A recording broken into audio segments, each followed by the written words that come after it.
There we go. There we go.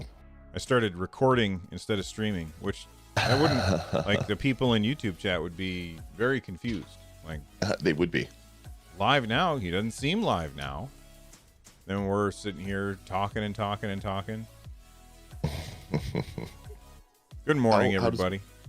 My camera look okay this morning? Yeah, your camera looks great. It's very bright in your office. Yeah, I have the light on a lot brighter than it used to be. Weren't you worried about like getting migraines or something? Yeah, migraines have kind of stopped. The light hasn't really affected me much, so I'm taking advantage of it while I can. Oh, I see something behind you. The Stadia sticker. Your stuff came. Yep. See this over here? Wait, no, I don't. Hold on. 2 up. Guest. There we go. Oh, okay. Yeah. Mine's over next to my little couch that we have over there. Very cool. Yeah, it is very, very cool. Yeah. It is very cool. Lloyd wants to show off his stuff. Well, he just did. He just did, Victor. You missed it. It took a long time to get up here to Canada land because of damn delivery peoples. But yeah, it's here yet, so I'm super happy. So you and I were talking about this, and you had like the weird tracking information that said it was like going to England. Was that the wrong tracking information? Yeah, it was the wrong one. Yeah. I messaged Grace and I said, so this doesn't appear to be coming to Winnipeg. Just wondering if you gave me the wrong tracking. And she's like, oh, that's weird. I'll check. And sure enough, it was the tracking info that I was given didn't really help much more because it looked like all of them were kind of stuck in a place and not shipping them for about a week. So gotcha. That was part of the issue. But yeah, super happy. I'm gonna have to replace my work backpack with the Stadia one because I think it's perfect for carrying my laptop and my tablet at the same time. It's nice and tiny. Mm-hmm. So yeah, I'm super thankful to Google for sending that out. Yeah, that's super nice. Of them. Yep. Sorry, I interrupted you. I thought you were done with your sentence. I was not, but that is okay. That's the problem with talking to people over the internet is like you can't tell for sure when people are done, and so people end up talking over each other quite often. I'll tell you, we had a series of like Zoom meetings with friends recently. Like we did that earlier when the pandemic was new, but now everybody's kind of getting really sick of the whole thing again, so they want to kind of do that stuff. So we did 2 over the last week, and it is so hard to have a conversation with like couples having conversations with other couples over Zoom because you start talking to your significant other. Yeah. And they can't hear, or you want to have a side conversation and you can't, and then you're waiting for a lull in the conversation, but the other end doesn't stop talking, and so you can't talk because if you're talking, they can't hear you because they're talking. It was all that garbage, and so after that, Karen and I looked at each other and it's like, oh my god, that was way more stressful than it should have to be sitting there having beverages with friends. And she's like, yeah, I don't really like having internet meetings. And I'm like, yep, I get it. It'll be nice once we can do in-person stuff again. Yeah, it's even worse if you got microphones like Lloyd and I do, because these really only pick up what's right here. And so like my wife and I were doing a game night with some friends over the internet, like a Zoom kind of thing or whatever. And we had the microphone between us so that we could both talk, but that meant we were both really quiet, because if I move the microphone over here, it's really hard to hear what I'm saying. It is. It's so frustrating. Lloyd's going to show something. I bought a couple of these little lav mics that plugged into my old mixer, and that's what we would do when Karen and I would stream from in here. Okay. We each have a lav mic on, and it worked really well. Well, nowhere to put this in my Go XLR, so they're kind of useless right now. I love the Go XLR, but I kind of wish that I had spent the extra money on the Rodecaster Pro, because it has all of the extra inputs and stuff. And like, I wanted to play I was like, oh, I'm going to record my ukulele because I have an electric ukulele.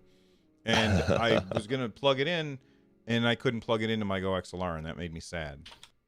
Yeah, I kind of feel the same way. Like all the all the nice stuff that the Go XLR does, I'd miss if I had a different mixer. Mm-hmm.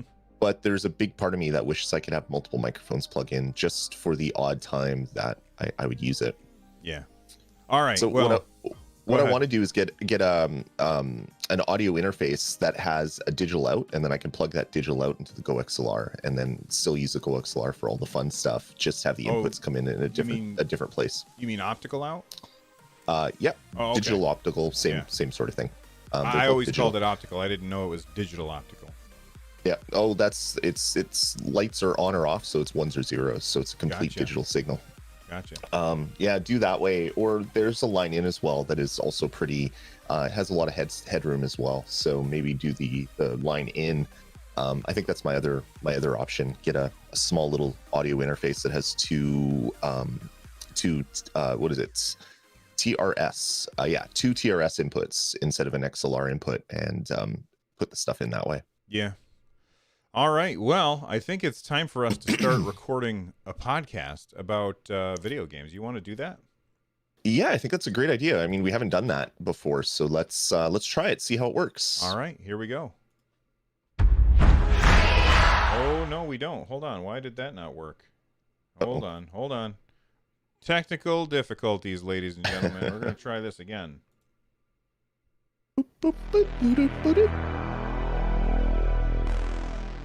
Oh, I don't know what I just did. Oh, that was like some sort of old Atari commercial or old Nintendo commercial. Yeah. Now you're playing with power. Here we go.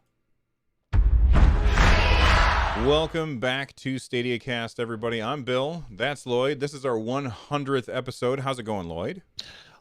It doesn't feel like it's been 100 episodes for sure. It also is kind of weird that we've been doing this for 2 years. It's kind of blows me away that we've been at it for so long. It's awesome.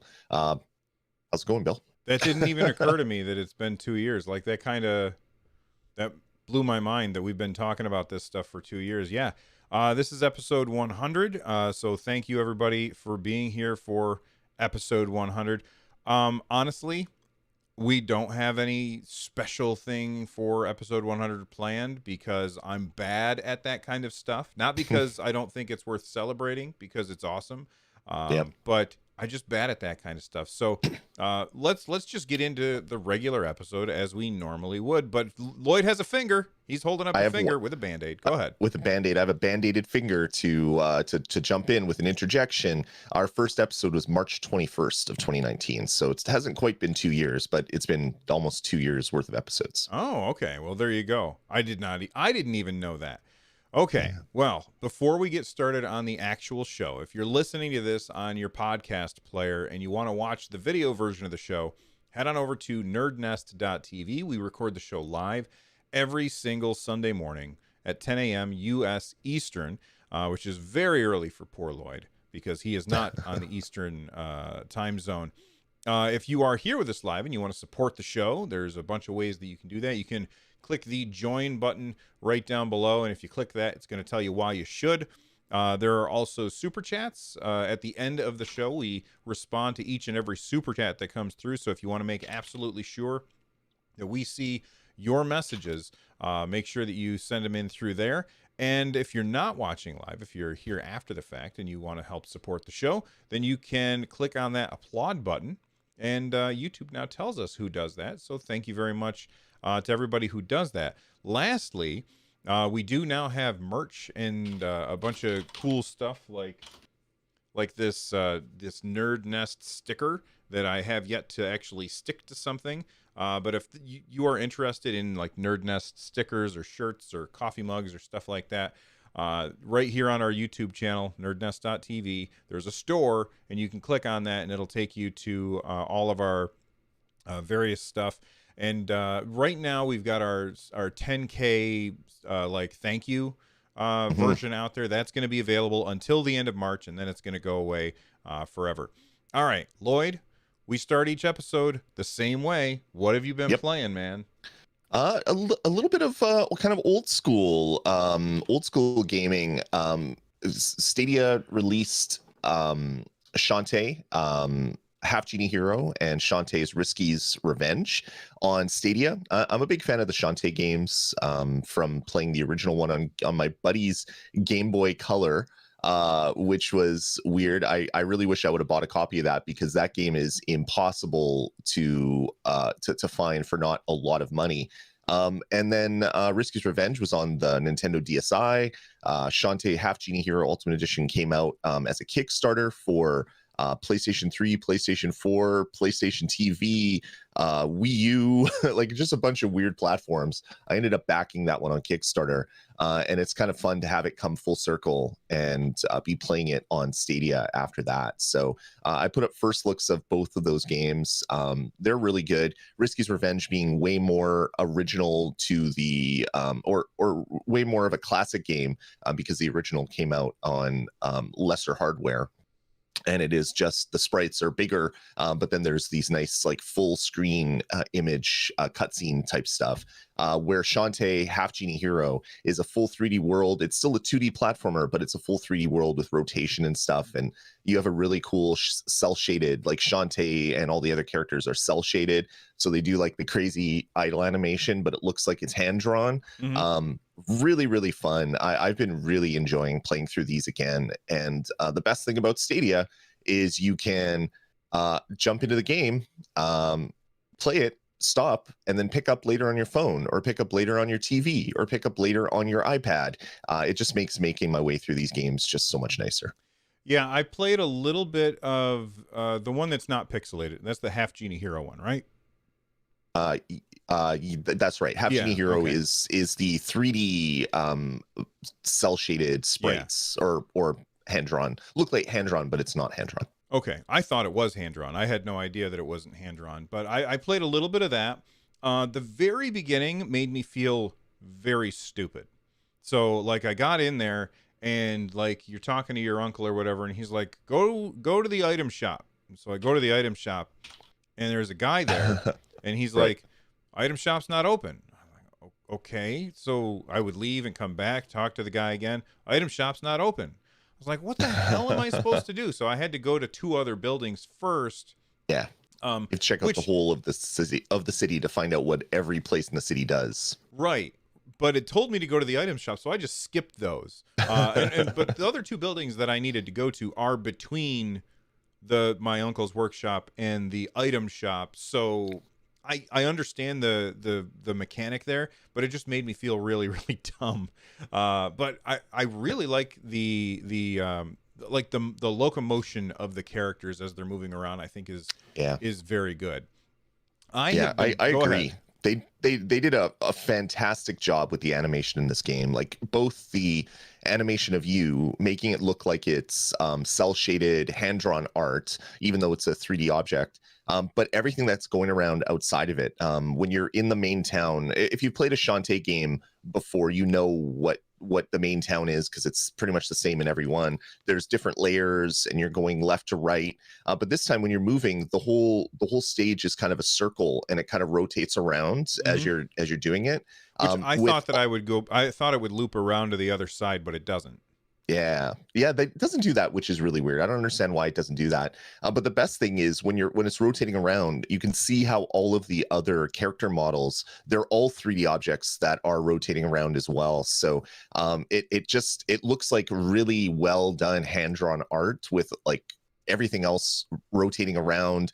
Still looks like it's hand drawn art. They just did such a beautiful job with this game, and it's the Ultimate Edition. It has like 8 different games inside of it, because through the Kickstarter they unlocked a bunch of different modes, and they all came out at different times. So I can remember being part of the Kickstarter, every couple months I'd get a PlayStation 4 code. It's like, here, redeem this for blah blah mode, and I'm like, okay, and redeem this for blah blah mode. And then after a while, I just didn't redeem them anymore because there was just so many of them.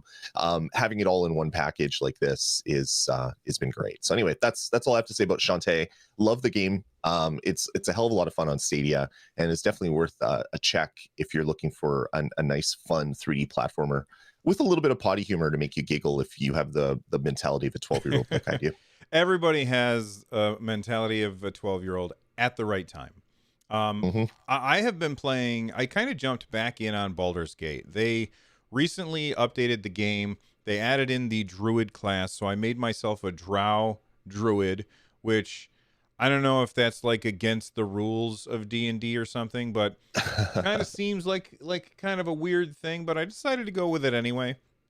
And I've been playing exclusively on controller this time, because I've got my wife and I have set up like a little area over there with like a little couch and a coffee table, and there's a TV on the other side over there, and I've got a Chromecast hooked up to it. I've been playing on there, I'm forcing myself to just use the controller, and I feel like maybe I'm wrong.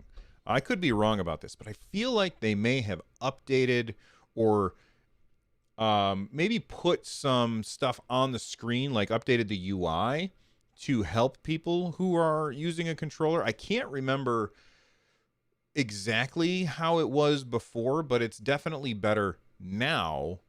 Yep. As opposed to when the game launched, as far as controller support goes. The game is still super buggy, not a huge surprise. It's early access, but man, it is really cool. And I forgot how good the graphics are, and I forgot how fun the fights can be. I have not yet unlocked the ability to shapeshift into a giant badger, which is really the reason why I was excited about playing the druid. But as soon as I can, that's what I'm going to be doing. I can't wait for it. But, I've really been enjoying it, and Baldur's Gate is awesome, and I feel like the controller support is getting better. If you want to wait until it's out of early access, I completely understand, especially because, we've already had our game saves kind of wiped once, because they make huge updates to the game because it's in early access. It's very, very alpha-ish. And, if they make a huge update to the game, sometimes the game save that you have just won't work as you move forward. So they kind of wiped us out once already. And I just used that as an excuse to start a new character, which is really fun. So I'm looking forward to playing more Baldur's Gate 3, but that's what I've been playing Nice. on Stadia Nice. this week. That's awesome. I really want to jump back into Baldur's Gate. I wanted to play more of the story, so that's kind of why I dropped off, realizing where I was in my playthrough. And it's like, okay, I want to play more of the story, but I also don't want to have to replay this part of the story. So that's the problem with early access, where they're regularly like removing your progress. You're gonna have to replay things over and over again. But again, it's also a D&D game where you want to try out different character classes and different things. So you'd be doing that naturally anyway. So it's not the end of the world by any stretch. Yeah, and so Lloyd and I and some of our friends have been playing Edge of the Empire, which is a tabletop RPG. We've been playing it through Tabletop Simulator, and playing Baldur's Gate 3 has made me like, ooh, I kind of want to do a Dungeons and Dragons version sometime in the near future. So maybe we'll change it up and do that at some point in the future as well. Right. Before we move on, I just want to say a quick thank you to the people who are sending in ridiculous super chats. Consino, Sammy, William, Johnny, and John. Man, you guys are awesome. Thank you very much for the support. We'll respond to all of your messages at the end of the show, but we really do appreciate the support at that level. It's absolutely bananas. So thank you. All right. News. We've got a bunch of news to talk about. Now, I had a lot of people sending me messages. Are you going to talk about this? Are you going to talk about this? And there's a bunch of negative articles that just came out. And I want to kind of address it real quick as a whole, and then lightning around a couple of finer points, and then move on and talk about all the other stuff that's happening this week in Stadia. So, sure. As a whole, whenever you're talking about a gaming company or a film, any kind of company, really, there's always decisions that get made that somebody might look at and say, that was a bad decision. And most of the time, nobody hears about it. Then when you turn around and you fire a bunch of people, they're going to be, I'm not going to say motivated, they're more likely to share those bad decisions that they did not agree with. Yep. And a lot of times, if they didn't get canned, you never would have heard about that bad decision, and it would have just moved on, and nobody would have known about it except for the people who made those decisions, and would have kind of gotten glossed over. So when we saw that they were shutting down SG&E and they were going to be letting a bunch of people go, which, again, I hate that. That's terrible.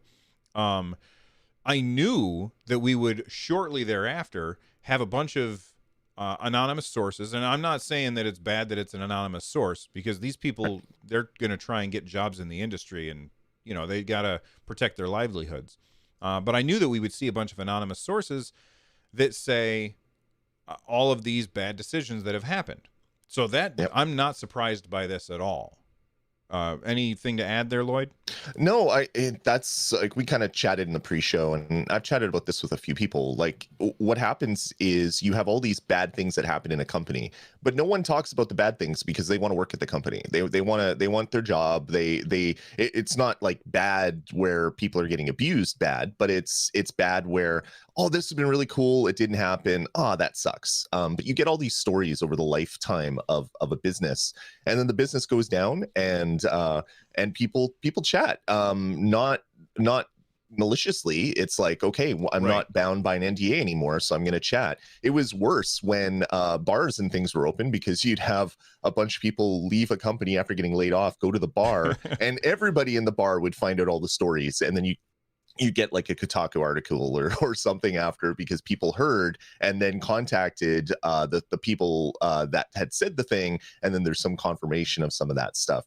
So this is a really weird collection of we'll go in air quotes bad news, but it was to be expected after a bunch of people lost their job, which is incredibly terrible, especially in this in this day and age with COVID and everything like that. So this doesn't surprise me. Right. So then the next thing that I want to say is I saw a bunch of people who were saying things like, calling Jason Schreier a liar and saying that that he made it all up and that it's a hit piece or whatever.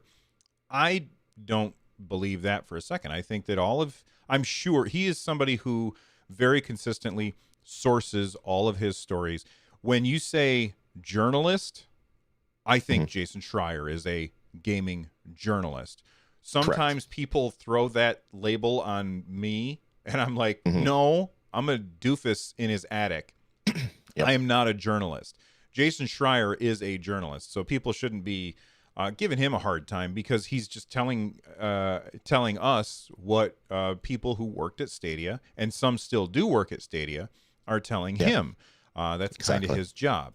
So you see a lot of comments out there where everyone's like, well, Jason has it out for Stadia, Jason hates Stadia. I don't think that has anything to do with it.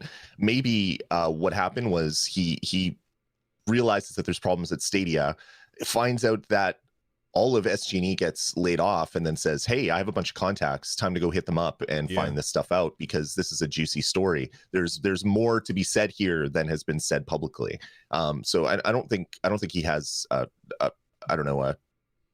an issue particularly with Stadia where he wants to destroy the platform, but I do think he knows a lot of people in the industry, knows that there has been some issues, so he's the perfect person to call upon all of his sources to see if he can figure out what happened. All right, so let's lightning around I picked 3 of the things that people talked about. We're going to go real fast for this because I want to get to the other news. Number 1, Stadia missed their projections for how many controllers that they thought that they were going to sell. Not talking about the Founders ones, we're talking about the Premier Edition.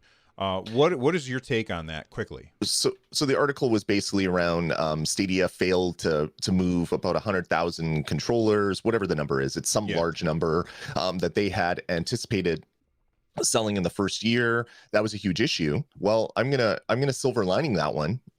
Those 100,000 controllers, I'm assuming, were then earmarked for the Cyberpunk deal, which got so many people interested in Stadia, gave Stadia its first burst of good news. So this is what happens with a company that is agile. They have a setback, they have a big issue, they pivot, and they do stuff that is good for the future of the platform.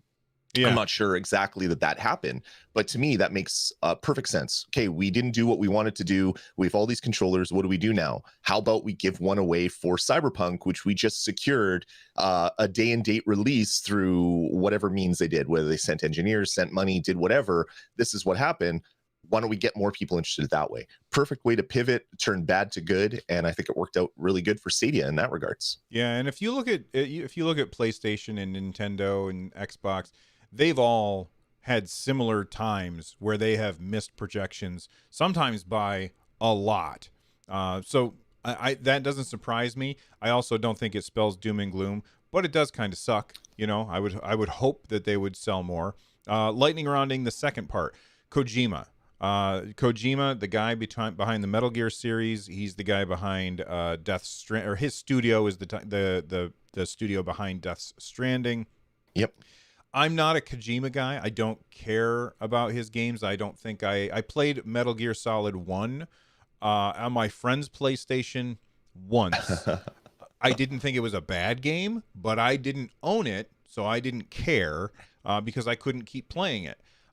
So I have zero nostalgia for Kojima stuff.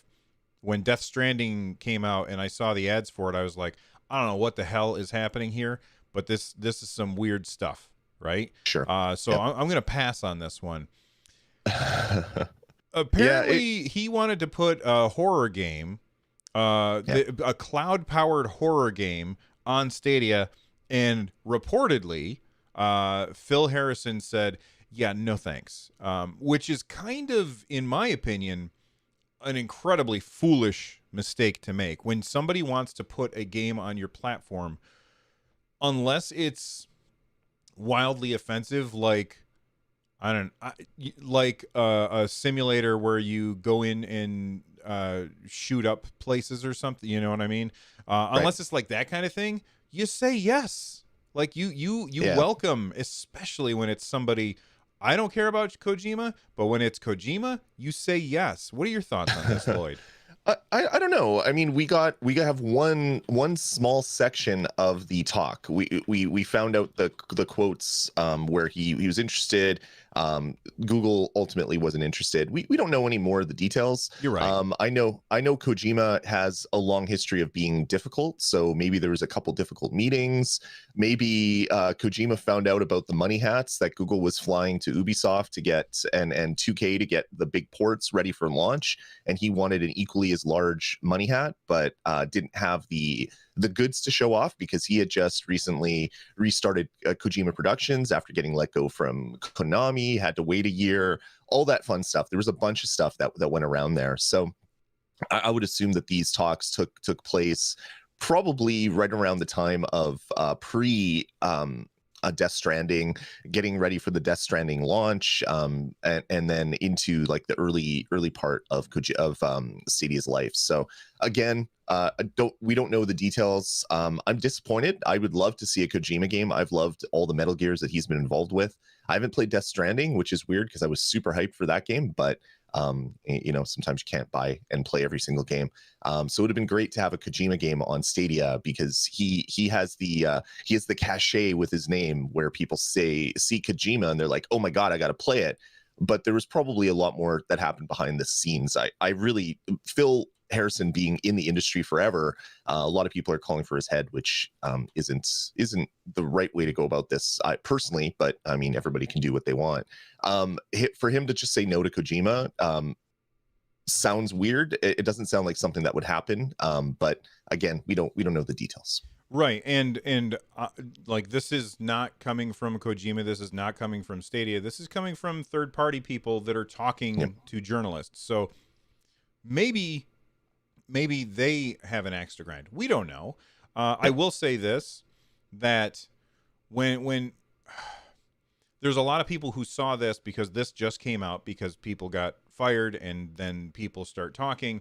But what a lot of people don't realize is this Kojima thing, apparently this happened back in June of last year. So this is not related to SG&E closing or anything like that. It just seems like for some reason Google decided we're going to walk away from this one. and we'll never know why, and That's that's right. totally fine. The Yeah, last light. Go ahead. I was going to just really quickly, a lot of times what happens is you miss targets a bunch of times and funding gets pulled. It happens all over the industry. So there's many reasons why this could happen. I'm sure Kojima, there was a picture from Jade with Jade and Kojima from early on as well. I'm sure there was some talking prior to the SG&E going down, a lot of talking happening when Stadia first came out. And then for whatever reason, it just didn't work out for the two companies. That's right. All right. The last thing that we'll lightning around, and this one's going to be super fast. That there are people who are saying that Google was just bad at game development. They have a mindset that is really focused on not the creative process, and making video games is a very creative process. And to me, when I was reading that, it made me say, okay, well, it's probably a good thing that they decided not to do first party games, because apparently they were bad at it. Sure. But also keep in mind, pandemic, they froze all hiring. Sundar Pichai said, you know what, we're going to slow down hiring right now.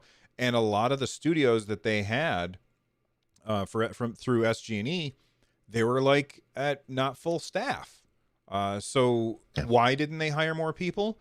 Because of the pandemic. And that could be a huge influence on this. Anything to add before we get to the other news?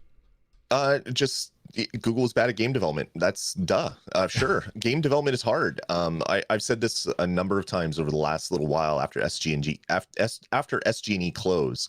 Games look like trash, play like trash, perform like trash until right before launch. So when you're showing a snapshot of what your game looks like, it's not going to look good. It's going to have programmer art. It's going to have bare textures. It's going to have environments that aren't fleshed out at all. And then all of a sudden the game gets close to launch, things get pulled together, everybody comes together to make the game look good, and then 6 months before launch, or 8 months before launch, 12 months before launch, the game actually starts looking good and playing good. So yeah, it takes a long time for games to be developed. Developing a game is way different than developing a web app or a camera app or something else, because it's equal parts arts to code, where a lot of programming is more code than arts. So it doesn't surprise me that running a game studio in Google didn't work out on its first kick at the can. Again, we don't know all the details, but this is unsurprising to me. All right, let's move on to something super, super awesome. We finally got a look at PixelJunk Raiders and how state share is going to work. If you are unaware, PixelJunk is a series of games where basically every time they bring out a new PixelJunk game, it's a new genre. So like they keep tackling different things each time. And PixelJunk Raiders looks to be very Risk of Rain, procedurally generated roguelike style of game.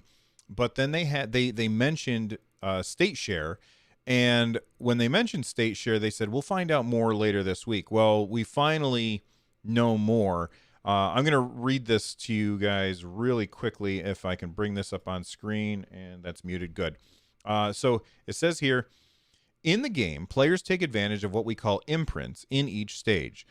These imprints are turrets and gadgets and other weapons that will help you take down the alien forces holding the indigenous people hostage. Once you capture a screenshot or gameplay clip from your stage, state share ensures that your game state is saved as well, allowing others to play the same procedurally generated stage. So first off, when you do your screenshot or your state share thing, not only does it copy the seed, if you are playing procedurally generated games, you know what a seed is. If not, go look it up.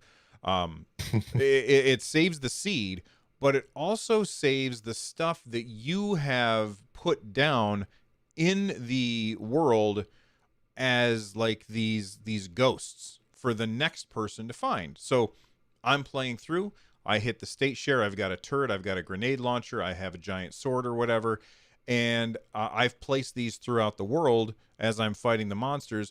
I state share, give it to Lloyd. Lloyd sees those ghosts, and then he can use some kind of like in-game currency. This is not a currency that you buy, I don't believe. but it's like an in-game currency that you earn by playing, and then you can go up to that ghost and say, activate this thing that Bill was using in there. Does that sound accurate to you from your reading, Lloyd? It does, and what a novel way to do state share. I mean, state share is novel to begin with, but I assumed that if I took a screenshot, it would take the level that I'm on, the mission that I'm on, all the normal game stuff, bundle it together as a state, and people be able to play from there.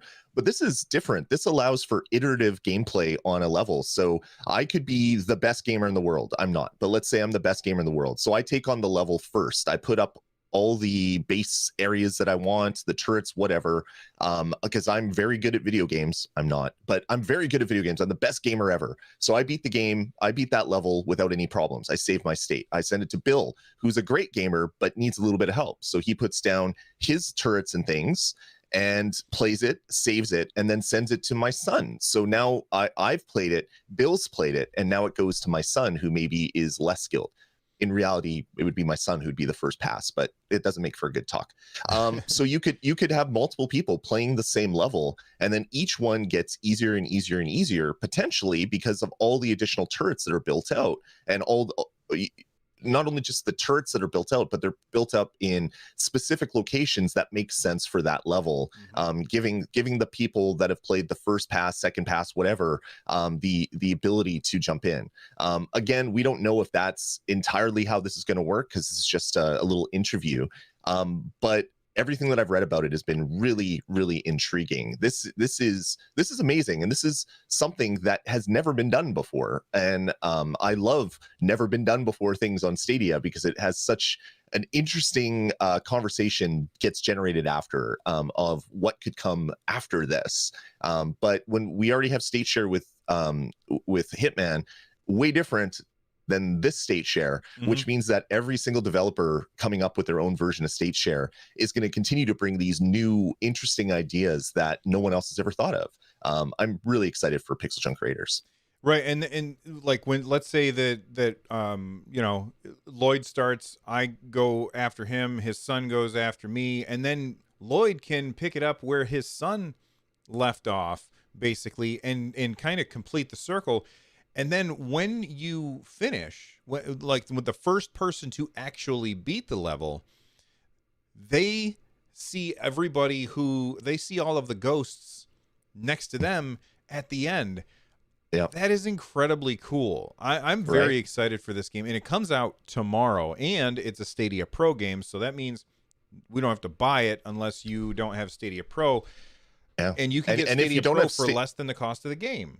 I was going to say, like, the game is $20, which is a great price for a PixelJunk game, or 2 months. That'll pay for 2 months of Pro, which will get you access to probably 10 games, plus all the 20 that already exist in the library that you immediately get access to. So this is going to be a really, I hope that this is going to be a really popular game, and it's going to get a lot of people to try Stadia, at least for the free trial, to jump into PixelJunk Raiders, because I've played PixelJunk since way back in the PlayStation 3 when PixelJunk 1-1 came out, which was PixelJunk Racers.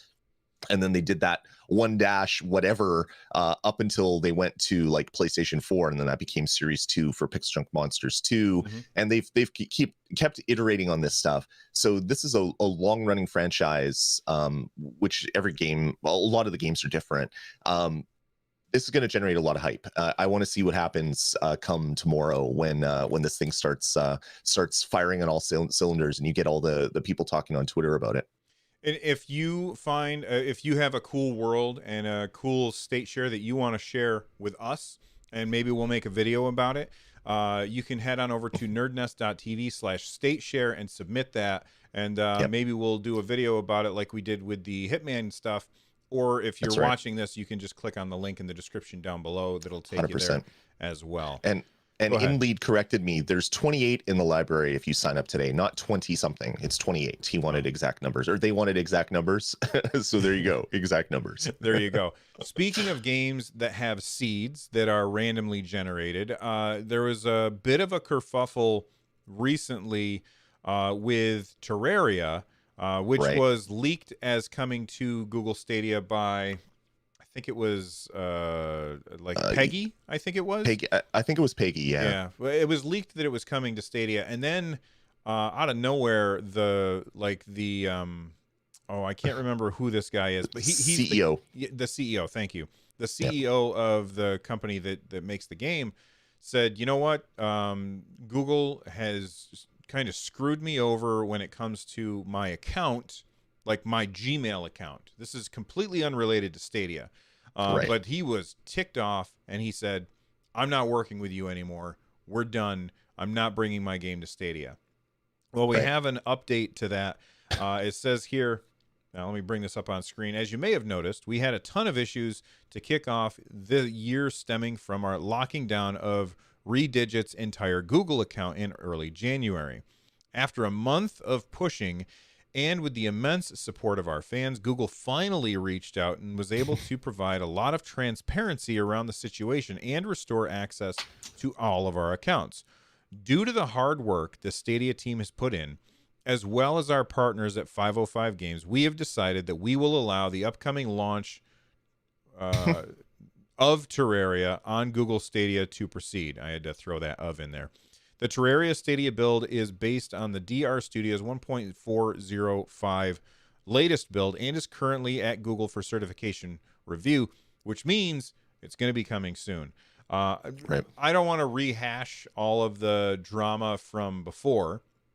Sure. I want to say that Terraria is a fantastic game, 100%. and you should play it if you haven't. So when it comes to Stadia, absolutely is going to be a game that I'll be playing yet again. I already bought it, like, I don't know, I can't even count how many times I bought it. I think I bought it on Steam multiple times for me and my son. I bought it for my son and I, sorry. No, me and my son. I think I did the correct grammar the first time. Then the Wii U, and I think on the 3DS, and I think on the Right. Switch, maybe. So that's a lot of time, and on iOS, I believe. There's a lot of times that I bought it, and I'm gonna buy it again. It's awesome. It's awesome. What are your thoughts, Lloyd? You gonna buy this? Yeah, I've also bought Terraria on multiple locations, PlayStation, Nintendo platform of some type. I don't remember which one I bought it. iOS, you name it. I own it multiple times as well.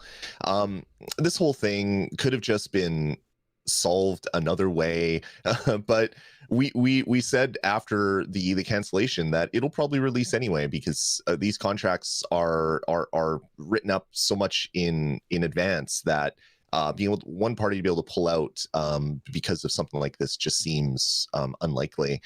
So yeah, of course it's coming, but man, why did there have to be so much drama around this? I fully understand that this person couldn't access their YouTube or Google account. I get that, but man, this was kind of the start. This was the bleeding edge of the wedge of the Google sucks news flood that has come over the last couple of weeks, and it was just like, oh my god, why? It smacked my head against the desk for a game that was predictably was going to launch on the platform anyway. So I'm super glad it's coming. Terraria needs to be on all the platforms. It is such a great game, along with Minecraft and a bunch of other games. I'm super glad it's coming to Stadia, but man, it would have been nice if it came without all the drama. Yeah, I agree. I absolutely agree. All right, let's move on. There's another game that is coming to Stadia. Now it's official. This is a game that's been kickstarted, and let me make that bigger, and I'll hit play so people can see this. Sky Climbers. So everything that I had seen from Sky Climbers made me say, I don't know if there's a game there. They have never shown actual gameplay. So now they showed some gameplay, and it looks very interesting. Lloyd, have you seen this gameplay? I have. I what does watched it remind you of? It reminds me 100% of Valhalla, or Valheim. Sorry. It's, if I hadn't played Valheim, I'm like, oh, this is a really cool way to do survival. And then I've played way too much Valheim, more than I'm willing to admit, over the last little bit, and I'm like, this looks like anime Valheim. I dig it. I can get behind this. Yeah, and that's exactly this. And we did not talk about this ahead of time, so it's funny because that's exactly the same thought that I have. In the last week, I have sunk way too many hours into Valheim. That game is incredibly addictive. But that's exactly what this looks like. It looks like, I love the way you described it, anime Valheim, but it also has like Pokemon stuff in there where you can It have like does. pets and stuff. This Yeah, looks really cool. it does. The animation, I look, this is super pre-alpha, Yep. and because it's pre-alpha, man, these animations look bad. But I'm sure that all of it, like you said at the beginning, you said earlier, games tend to look terrible right up until they don't. That's right. This definitely feels like, I like the transparency here. They're showing what they're working on. Very interested after playing a billion hours of Valhalla in the past 2 weeks. Hmm. Or not Valhalla, Valheim. Thanks, man. Now I'm saying it wrong. Like this looks incredibly interesting to me. I'm gonna It fast does. forward a little bit in the video. They start building with the stuff, and like the building stuff is happening is like very Valheim like as well. Yeah. So speaking of Valheim, I'm not sure if people are aware. They had an update this week, and when I started it on Steam, it said, "Do you want to launch Valheim or do you want to launch Valheim in Vulkan?" Yeah. Which got me very interested. Do you think that there's a possibility of Valheim coming to Stadia? I know you've been playing it on GeForce Now, but do you think it's coming to Stadia? I hope so. If it hasn't happened already, people people from the I don't know, developer relations team at Google Stadia need to send an email or phone, just a cold call with the makers of Sky Climbers or Valheim. Sorry, because we're talking about Sky Climbers, but Valheim is what we're really talking about, and see if they can secure a release on Stadia, because I think that would be the perfect game for Stadia with state share and all those really great things. You could post a screenshot and people can immediately jump into your Viking village and help you take on a Nice. boss. Stuff like that would be so good on Stadia. Mm-hmm. But yeah, back to Sky Climbers. They had shown a little bit of a concept art. They said it's like Breath of the Wild for climbing. It's like there's some Minecraft elements. There's Rust here. There's Ark here. Mm-hmm. And then Valheim came out, And which would Pokemon. have probably yeah, and Pokemon, of course, because you can collect like hundreds of different creatures and have them as pets and fighting for you and things like that. If they would have just come up with this Kickstarter now, they could say, yeah, it's just like Valheim, because that's essentially what it is. It's Valheim with Pokemon elements. I'm really excited about this. The really good news here is that they offered up Stadia on their Kickstarter. Immediately their Kickstarter exploded. They're a team of like 6 developers, and they've made like millions of dollars. Or I don't actually, that's Valheim that has 6 developers. I'm not sure exactly how many developers Sky Climbers has. I think it's fewer. I think it was like 3 people or something. I'm Pretty wrong impressive here. for 3 people. Yeah, and they've been working on it for a number of years, so it's not like this is something that they just threw together. So yeah, I'm excited. They have a developer agreement with Google now, so they can make and develop games on Stadia. I'm sure they have access to developer kit. They're looking at getting on Stadia Makers, which means that the Stadia Makers program isn't going anywhere, which people are saying because of SG&E going down, Makers was going to disappear, and Stadia is dead. So all things that were not true, because, or at least we didn't know they were to be true. We assumed that they weren't, or I assumed that they weren't. This game looks fantastic. I'm stoked that it's coming to Stadia, and I can't wait to play it because I love Valheim, and Valheim with some Pokemon elements makes me even more excited. You know what doesn't make me excited? The thought of booting up my PS4 to play a game and not being able to fit said game on my PS4. There's a story that apparently Call of Duty, the if you want to have the full Call of Duty experience, it will not fit on a 500 gigabyte PS4. Like that is like the fact that I don't have to download things on Stadia is the main, like right now it is so addictive and has changed the way that I play. So like Outriders, which is coming to Stadia later on this year. I can't remember, April 1st. Outriders is coming to Stadia on April 1st. It's coming to all platforms. It's a day and date thing.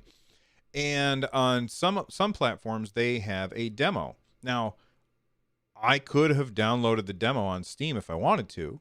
I didn't feel like downloading the demo and installing the demo so that I could play for a few hours and then uninstall. Like, that was kind of a hassle. So I just ended up not bothering.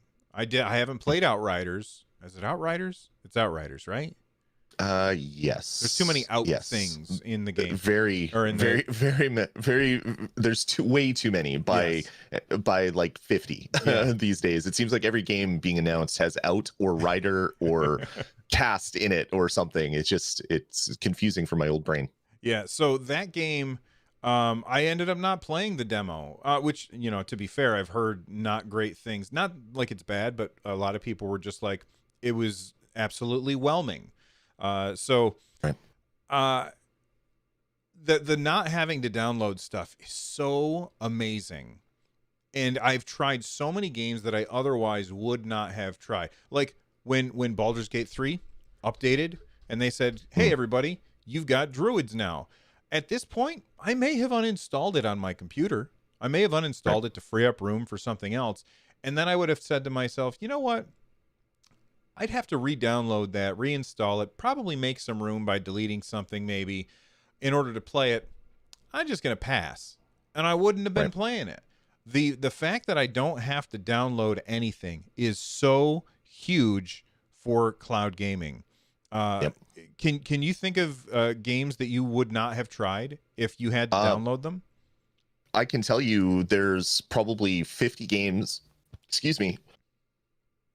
Oh, he's choking. I have a bit of a cough this morning, so I'm trying to mask it. And thankfully, it hasn't been when I was talking, except for that time.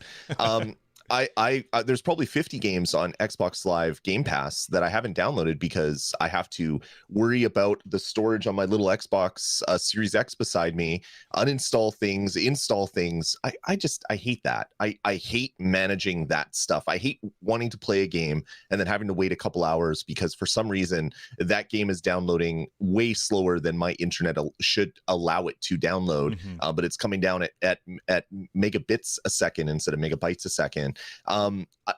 I just hate that now. I buy a game on Stadia. The icon to play shows up 3 seconds later. I could click play and I'm in the game like a half minute later after buying the game. That ease of access is not available on any other platform. It doesn't matter if it's another cloud platform because you either can't buy games on them or the games are tied to another service that you have to log into. Stadia is the most frictionless way to buy and play a game for me. And like you said, I also have an addiction to that because I don't want to download stuff and manage storage on any other platform. I just want to choose a game, play a game, and not have to think about stuff because I think too much during the day already. I want to come home and not think. Stadia has been perfect for that. There you go. All right. Last thing that we'll talk about, and then we'll hit the crowd play, which is where we talk about the things that you guys have sent in, and of course your super chats, which we'll probably start with those because there's a lot of those that came in today. Destiny is getting full crossplay across the platforms, which is absolutely massive. Now, this is not happening until season 15. I looked at currently we are in season 13, and they're going to start like testing it in season 14. And then I Googled it. I said, how long is a Destiny season? And they said roughly 10 weeks is how long it is. But I believe that they said in the actual blog post, it's like probably fall. So we'll probably in fall is when we will have full crossplay on Destiny. I think that is going to be huge, not just for Destiny, but for the not just for the people who are playing Destiny on Stadia, because it's going to be definitely better for them, but also for the platform as a whole, because there's a lot of people who are like, I'm not going to bother trying it because I don't have a reason to try it. Meanwhile, they're playing Destiny. Yeah, Destiny exists on Stadia and they could play it, but it doesn't have cross-platform. So if they're on, console B, they can't play with their friends if they're trying it on Stadia. The ability for you to be playing on your PC, and then, decide, you know what, I'm going to play on my Chromebook down in the living room instead. And being able to do that and still meet with your friends is absolutely huge. You look at all Yeah. of the games that tried to compete with, I'll say, World of Warcraft. You know why they all failed? Not because, well, they didn't all fail. You know why they all, well, you know why most of them failed? It has nothing to do with the quality of the game. It had to do with the fact that if I went over there, I couldn't talk to my friends. My friends were doing things in World of Warcraft, and I was like, well, I mean, Star Wars The Old Republic is fantastic, but my friends are playing World of Warcraft, so I'm going to go back. And it was really difficult to take everybody and move them to a different location. So I think this is going to be huge for the platform as a whole. I agree. The one big complaint, it's like, sure, Stadia's or Destiny's free on Stadia, but you can't play with anybody because there's not enough people. Like the joke of the 5 people that play Stadia moved on to other games. So immediately having an expansion to the number of people you can play with is great. I also saw on our Discord people are saying that I can't remember who exactly said it, and I wouldn't call them out without asking first. So it's probably better that I forgot their name. I play Destiny, but all my friends, my real life friends that I game with, have splintered out to other platforms. So one plays on PlayStation, one plays on Xbox, no one's playing on Stadia. I can now play with my friends again. So it's experiences like that that is going to be huge. And the fact that someone that hasn't played Stadia sees all their friends playing Destiny, and all someone has to say is, hey, you can play in your web browser, just go here, sign up for a free 30-day trial. You don't have to continue. It's free. But don't you have to sign up for a trial to get an account now? They had it turned off before. Not with free games. So if you, like, it's weird. If I go, let's say that there's like Pac-Man, right? Sure. If I want to play Pac-Man, it's going to make me sign up for a trial. But if I try and play one of the free-to-play games, the real free-to-play games like Destiny 2, or I can't remember the other free-to-play game that we have right now. If I try and do that, I guess that it does not ask you to sign up for a trial. So you could just straight up start playing. You just got to make your username and stuff. Okay. I thought that was only done through a link on the actual Destiny subsite where you had to click a specific link to not get bugged to create an account with a credit card. I could be wrong. Either way, the ability to get in and play is way less on Stadia than it is any other platform. You can create an account, however you have to create that account, whether it's with a credit card or not, doesn't matter. But your friends can join you within about 10 minutes instead of buying it on a platform, waiting for the download, or downloading the free version on another platform, waiting for the huge download. They can get in super quick on Stadia and join your game pretty much immediately, which is huge. Yeah, it's a really good game, and I'm glad that it's gonna bring more people together. I think that's always a good thing. Yeah, anytime a game is go ahead. I was going to say, and it's one of the visions of Stadia. They said they want you to be able to play cross-platform with your friends with very little issues getting in the way. Now that's kind of becoming a reality for a lot of games, which is great because Destiny is still one of the most played games out there. So being able to play with your friends on other platforms is going to be huge for a lot of people. And everybody in chat is like, they're saying, don't forget about Super Bomberman are online, and Crata are also free to play games on Stadia. All right. Yep. So while we were talking about video games, there were people sending in super chats. This is the crowd play section of the show where we respond to all of that stuff. So first off, I got to say a huge thank you to Consino and Sammy in the Cloud. They sent in $100 and £100 respectively as to support as on our 100th episode. Thank you very, very much for that. That's absolutely crazy. Consino just said congrats, and Sammy said 100 for 100. Congrats, guys. It's been an epic journey so far. Thanks for helping inspire myself and others to get into content creation too.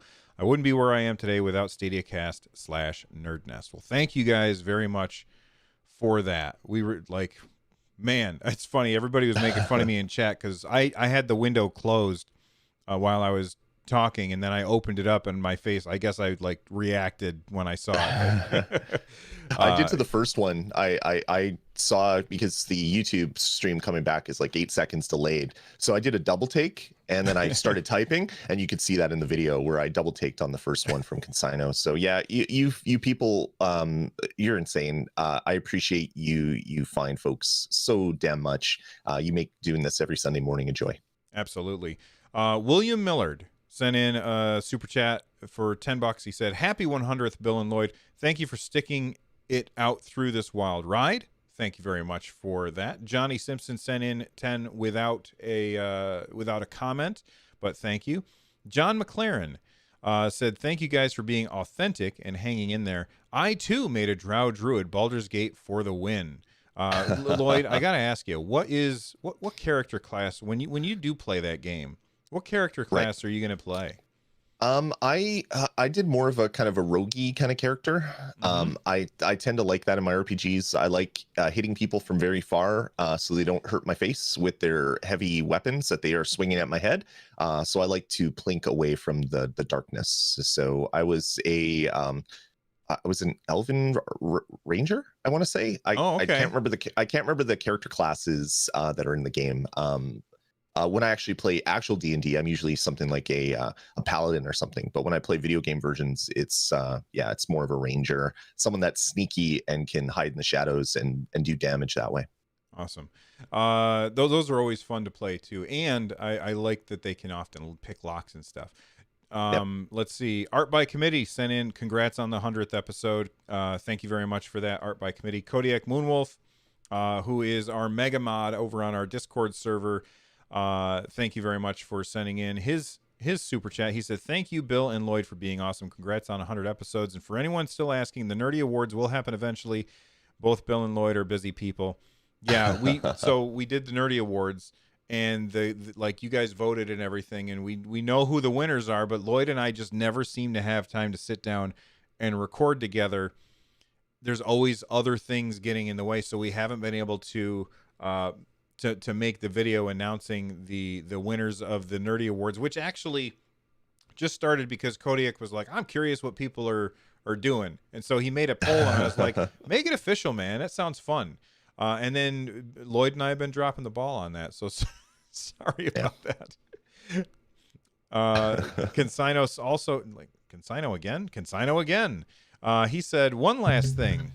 The last few articles all seem to agree on was Stadia paid a ridiculous amounts for a few games. We were all hoping that SG&E savings would help fund that stuff now. Thoughts?" Well, just because they stopped doing the first party stuff doesn't mean that this stuff is going to stop as well. I mean, they specifically said, "We're going to be working with our partners to bring more games to Stadia." Go ahead, Lloyd. Yeah, so Stadia is a new platform. Every time that there's a new platform, there's these types of agreements that come out. But we haven't had a new platform for a while, not since the Xbox was the real new platform, where the platform holder has to go out and say, "Okay, we would like you to bring your game of the year game to our platform." They come back and say, "We don't want to bring our game to your platform because we're not going to make any money. Money is what makes us be able to make games. If we don't have the money, that would be bad for us." So then the platform holder says, "Hey, would this big comically large check that has a lot of zeros on it help you bring your game to the platform?" And they go, "Yes, that would definitely help us bring the game to the platform." So it's pretty common. So for Stadia to offer, I think the Kotaku article, or one of the articles, I can't remember which one, said that they were offering 10 to tens of millions of dollars to get a game over, a game like Red Dead or Assassin's Creed Odyssey. Makes 100% sense. That's what happens on a new platform. You need to seed the platform with the best games that are currently available to convince people to come over. That isn't for every single game, but I'm sure the original ones were paid very well to get them over. That type of stuff happens on every platform. Even Sony and Microsoft right now, they've had a platform that is very fleshed out. They're still paying for exclusivity and advertising rights and all this other stuff. So exchanging large sums of money is common in the industry.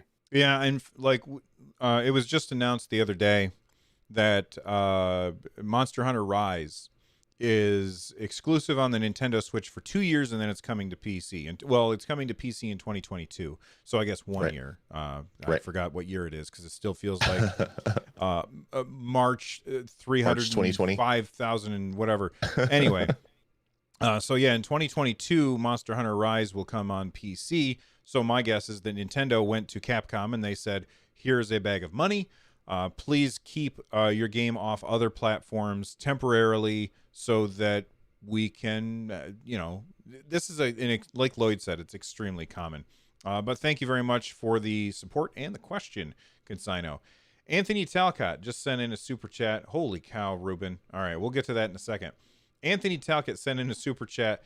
He said, can't remember the name, but a small game company needed help from fans to reach Google. Google should be the ones reaching out. Sorry, my mouse was covering it up. Even for indies, look at Valheim. I absolutely 100% agree. I remember in the Wii U era, there was somebody at Nintendo who was in charge of like indie development, basically getting people onto getting games onto the platform. And then for the Switch, they changed things up, and it was a new person, and they obviously it was working, like because the Switch has like thousands of games on it.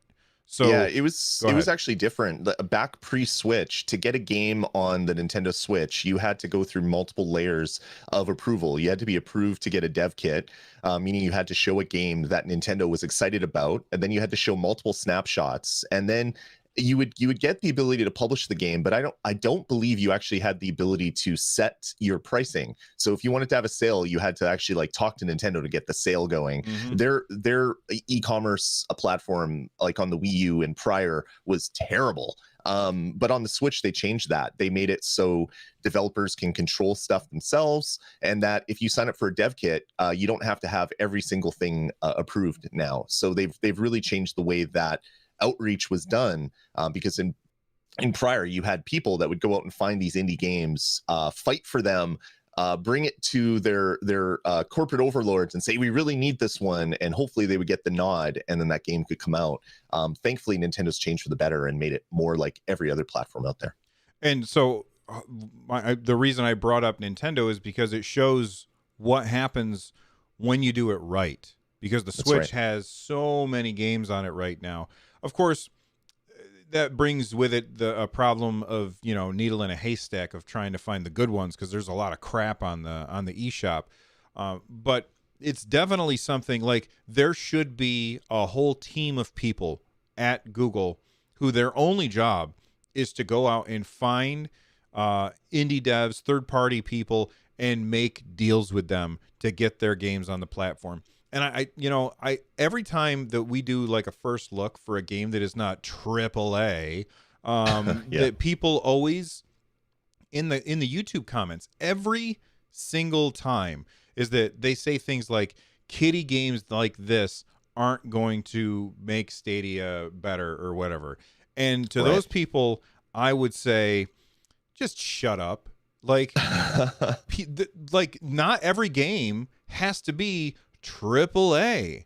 There's a lot of games out there that are fantastic that were not made by a team of hundreds of people for 7 years. There's a lot of games out there that are fantastic, even if they have cel-shaded, hand-drawn graphics or pixelated stuff.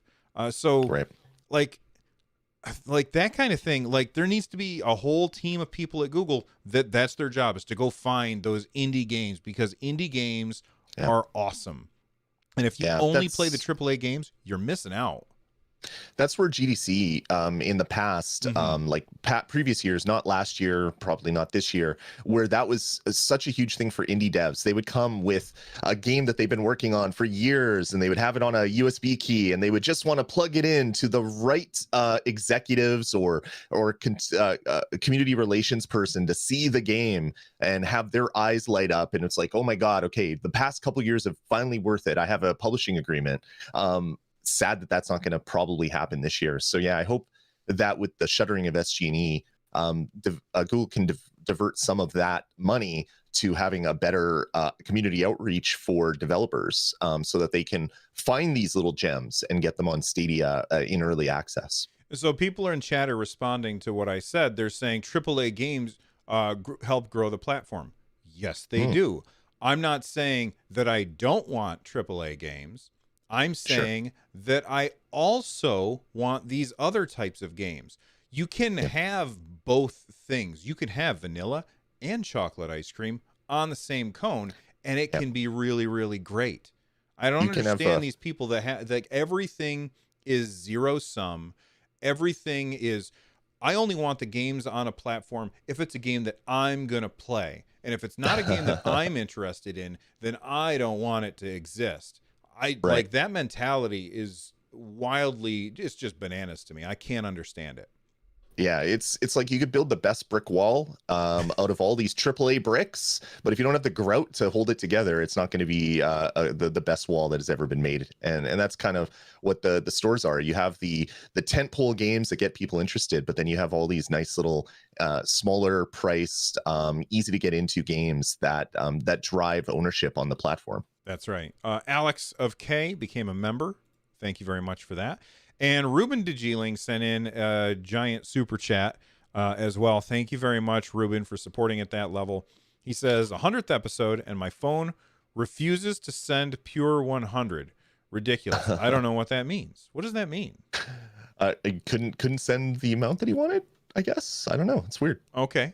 Well, but I appreciate we appreciate the support. Anyway, congratulations, Bill and Lloyd. Let's go for 100 more. Also, congratulations on the amazing cat track, the amazing community we have here. Go Nerd Nest. Thank you very much, Ruben. We do appreciate the support, and thank you to everybody. He sent in another one. He goes, oh, and I forgot my question due to being overexcited. What do you guys expect would happen before show 200? What would make you absolutely excited? All right, well, show 200, if my math is correct, is roughly 2 years away. So, Lloyd, I'm going to let you start. What do you think? The thing that would make me the most excited about show 200 is if we don't have the drama every single day and week anymore. If things have progressed past that, I don't care kind of what else happens as far as games coming out or whatever. But I'm just I'm a little tired of all the drama. So not having that would be a really good thing. Yeah, and I completely agree with that. Michael Mooney. Wait, Michael Mooney, I'll get to you in a second. For me, well, if you had asked, I don't know, a couple of months ago, I would have said I would like to see our cloud native games that Stadia is working on. So obviously I can't say that now. I think that before episode 200, I would really like to see just I would like to see Stadia becoming just like, oh, okay, well, it's just another place to play games. That's really what I think is the future. I know that people expect the moon when the game launches. They want everything to happen or when the system launches, they wanted everything to happen at once. When in reality, it takes time to make that happen. Now, the reason people believe that is because in the past, that's what has to happen when you're talking about a console that has a finite life before they have to cut it off and make the new one. Mm-hmm. With Stadia, that's not the case because they're not selling me a box to put under my TV. So eventually, I do think that we're going to get there. And sure, maybe it's going to take a long time, but I think by the time we get to episode 200, I think it's quite possible that it's just going to be run of the mill that people are going to be talking about. Oh yeah, I'm playing this game. Oh, what system's it on? Well, it's on PS4 PS5 and Xbox One and Stadia and PC and Nintendo Switch. And they're like, oh, well, where do you play? I'm playing it on Stadia. And it's not going to be like this huge holy war all the time. That's what I'm hoping for, Ruben. Thank you for the question. Michael Mooney sent in a super chat. They said Stadia still needs a Skunkworks team that makes small games that can only be done on Stadia, then teach others how. I don't disagree with that. I Yeah. think that would be fantastic. Unfortunately, that's not Well, what we have now, but it doesn't mean that it won't happen in the future. from the article, we found out one of the things they're working on was a cloud powered like Tamagotchi virtual pet, and I'm like, that is weird. But then I started thinking a little bit more about it, and it could be an app that would launch on all devices, and it would be powered by Stadia, and you would just fire up a virtual Tamagotchi app on your phone, and it would remotely fire up a Stadia session with your user account and have your little virtual thing there. That would be a really cool way to do it, and also act as an advert game to other things you could do on Stadia. So while it was kind of crazy at the start, maybe it could have been cool. Of course, this is what I'm saying it's about. It obviously, I don't know what this game was, so I don't know if that would be it. But I was thinking about ways that they could have made this really cool, and having something like that would just fire up a Stadia instance on a normal app that you're downloading would have been a really, really cool way to have like a virtual pet kind of thing happening. I don't like virtual pet games. Don't make it. I'm sorry. I'm just trolling a little bit. All right. We did have other things that people had sent in, but we've been going for well over an hour, so I think it's time that we wrap up. Thank you, everybody, for the super chats and the support. You guys are absolutely amazing. We really do appreciate it. And, we've been going for 100 episodes, and each and every time we fire up the show, and we see you guys here waiting for us, it's always really exciting to have a conversation about video games and have you guys here with us. So thank you for joining us on Stadiacast for 100 episodes. I didn't plan anything special, but for 100 episodes, because every episode is special thanks to you guys. So thank you very much for that. Yeah, I agree. Each and every week, I've said it a number of times, but it can't be said enough. The support from the Stadia community, the Nerd Nest community, people from our past podcasts that we've done, the support has just been humbling. This has really changed the way that I produce content. It changed the way that I podcast. It's changed a lot of ways for the better. The Stadia community really is good. Even though it has been very drama ridden over the last little bit, I think as a community we'll get through this and we'll get to bigger and better things because a lot of people have called Stadia dead, said that the platform is dead and we're just going to eke out the next couple years of existence. I personally do not believe that. I do think Stadia will be around for us to do episode 200, and I can't wait to see what amazing tech brings. But more so, I just love the fact that I get to spend my Sunday mornings with all you awesome people, chatting and cracking jokes and calling us out on things we say wrong. We appreciate each and every one of you. That's right. So until we get to episode 200, this has been Stadiacast episode 100, and we'll call this one The Bald and the Beardyful because he's got that long, epic beard. Bye, everybody. Take it easy, everybody. Save. Saved. We did it. We made a thing. Save project as. Awesome. I have to run right now, Bill. Okay. Sorry, I was texting you trying to I don't know if you saw my text. I did not. I was like, I gotta run. So Sorry. I have to run. Oh, no problem. It's not your fault. I didn't want to say it on the on the cast. So everybody, yeah, we love you guys and you folks, you non-gender specific people. We love each and every one of you. Thank you so much for coming out and hanging with us for 100 weekends. It's been just a pleasure. All right. Have a good one, man. All right, take it easy. I'm gonna fire off my camera, so I don't know if that's gonna screw up your that's okay. your scenes. I got rid of him. He's not even here anymore. Just in for episode 101 through episode 200. I'm looking for a new co-host because that guy. Yikes! I'm just kidding, buddy.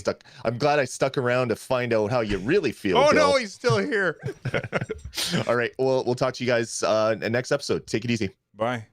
This is gonna be fun. Now there's two of me. What are you going to do? You can't handle this. All right. Bye, everybody. Have an awesome day. Thank you, thank you, thank you.